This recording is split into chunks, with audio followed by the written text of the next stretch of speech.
Jakob, þessi var aldrei hættu að það? Jú, í lokin, en mér fannst við samt vera með bara kontról á þessum leiknum, stóran hluta á hann. Það var rosalega sterkum áhlupum í þessum leik. Það kemur eitt þarna í byrjun seinni hálfleik, það í fyrri hálfleiknum líka. Það náði alltaf að byggja ykkur upp einhvers svona buffet. Við þá? Já. Já, ég meina, mér fannst við spila, eins og ég sagði, mér fannst við stjórna leiknum og spila vel svona frá lok fyrsta leikluta og fram hérna í miðjan fjórða. Þú veist, við fannst bara að vera með hana leik og hérna, ég veit ekki hvað gerist hérna, við slögum kannski aðeins á, ég veit það ekki og þeir byrjuðu að setja alls konar skot fyrir utan. Þannig að þetta var svona endaði eins og þetta endaði. Tvei leikir núna í röð þar sem við erum nú inni með tveimur, tapum með tveimur síðast.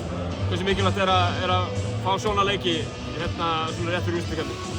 Það er bara mikilvægt að sigra og það var mikilvægt fyrir mig að sjá liðið í dag eftir að hafa tapað seinasta leik á erfiðan hátt. Þannig að ég var bara ánægður með mjög mikið af því sem við gerum í dag. Eins og ég sagði, mér fannst við vera með hana leik og voru kannski sjálfum okkur verstir hérna í fjórðuleiknum.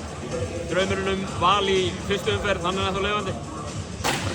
Það bara kemur það sem kemur í fyrstu umferð. Þú veist, hvort sem það Valur, Stjarnan, Tindastóll, hvað sem það er.